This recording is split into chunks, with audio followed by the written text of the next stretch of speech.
importante na malaman at iprioridad nila kung ano ang talagang concern ng taong bayan. And right now, the drug war that was implemented by former President Rodi Duterte is not the priority of the people, kundi ang korupsyon na nangyayari sa ating lipunan, particularly the flood control projects, the ghost projects, and even yung mga school buildings na hindi nagagawa ng maayos at iba pang mga infrastruktura na hinaharap ng ating mga different local government units at ng ating mamamayan.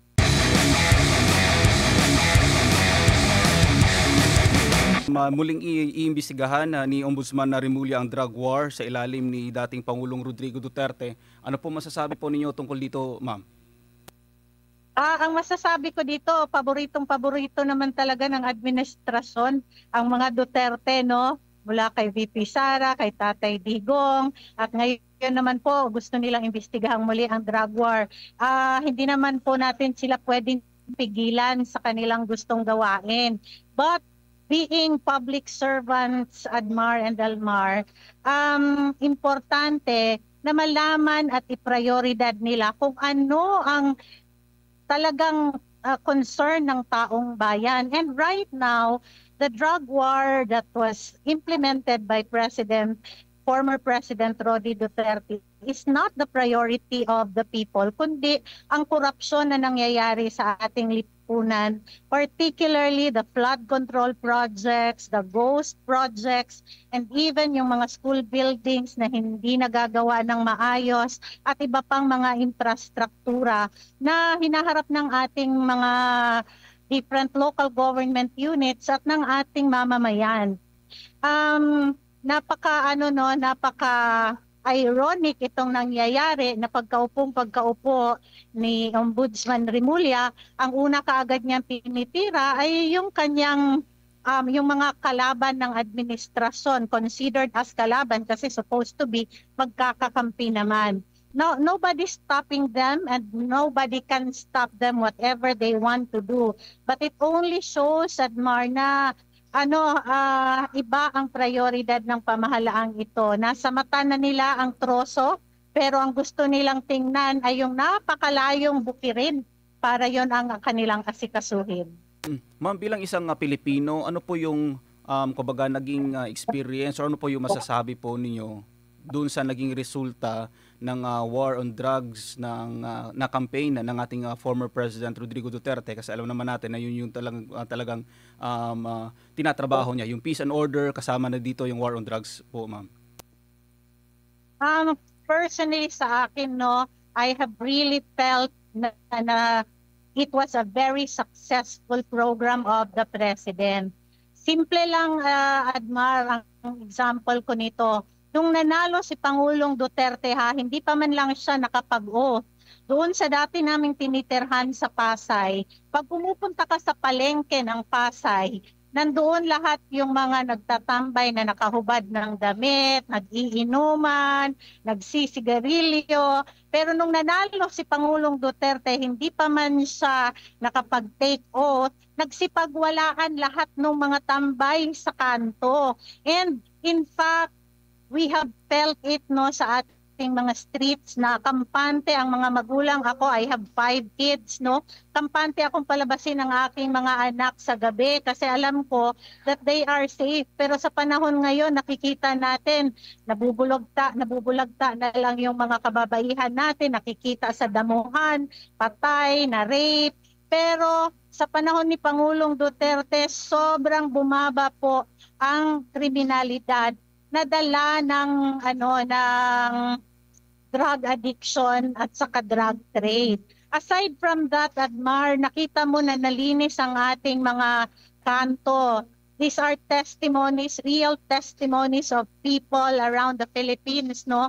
Na yung kanilang mga kanto ay nawala yung mga nagbibenta sa gilid-gilid, naghahatid ng shabu sa tindahan at doon binibili. Pero ngayon bumalik ito. So, it is so unfair na tayong mga Pilipino, naramdasan natin kung gaano kaepektibo ang ginawa ni Tatay Digong, ngunit ngayon siya pa ang nakulong at ngayon ay gusto pang imbestigahan ng ating ombudsman. Another thing dito sa gusto nila na pag-iimbestiga, it only shows na buhay ang ating judiciary, no, ang ating mga hukuman. Kung kaya nararapat lamang na ibalik na nila si Tatay Digong kasi pwede naman palang litisin dito. Ako, I am hoping that if they are going to open the case again, they will bring back Tatay Digong to the Philippines para litisin at i-demand nila from the Hague and the ICC na iuwi si Tatay Digong para dito na siya litisin sa bansa natin.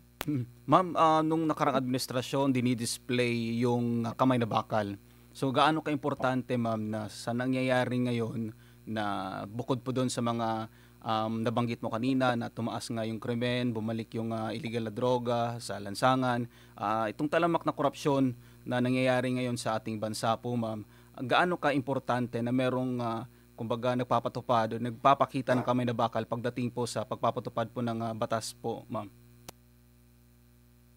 Ang kamay na bakal ay kapani-paniwala kung ang taong nagsasalita ay alam mo natutuparin at gagawin niya ang kanyang mga sinasabi. Pero kung ang magsasabi na gagawin ko ang paglutas ng droga sa bansa natin, gayong hindi ka rin naman nagpapa-hair follicle test o hindi ka naman nagpapa-drug test, kahit merong kontrobersiya sa'yo, hindi yan paniniwalaan ng mga kriminal at hindi yan paniniwalaan ng taong bayan. Kung kaya ngayon nakikita natin ang mura ng sabo, ang mura ng mga drug trade, no? Ang dami at laganap ngayon kasi nga hindi sila natatakot dahil nawala nga yung kamay na bakal. Paano po magkakaroon ng political will ang isang leader, no, na nakikita mo na pinapakawalan at parang pinoprotektahan pa? Naalala nyo yung nahuli sa isang checkpoint na yung nahuling driver ay tinakpan pa at naka-blur yung mukha para sa kanyang pagka-aresto, no? So, ito ay nagbibigay ng doubt sa taong bayan kung seryoso ka pa talaga doon sa ginagawa mong pag-asikaso when it comes to the criminality and the sa paghuli ng mga involved sa drug war natin. Ma'am, isang tanong sa last, ma'am, para sa akin bago ko ibigay kay partner Admar.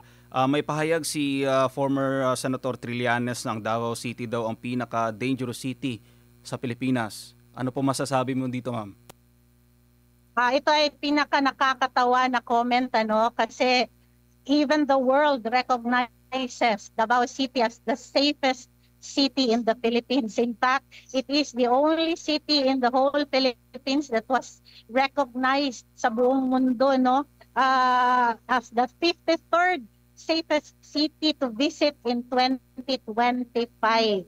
And nag-iisa lamang sa buong Pilipinas. And then here we come, si former Senator Trillanes magsasabi na hindi safe ang Davao at it is a dangerous place. Makita mo ilan na yung mga international flights na bagong bukas sa Davao City. Ibig sabihin, they have seen and analyzed the situation of Davao and they know that business is going to be up in Davao City. Pero yung Trillanes, alam naman natin na parang ginawa na niya ang mantra sa buhay niya ang sirain ang mga Duterte. Huwag na nating asahan at huwag na nating paniniwalaan dahil sigurado when it comes to the Dutertes, he will only say all lies and nothing more, nothing less.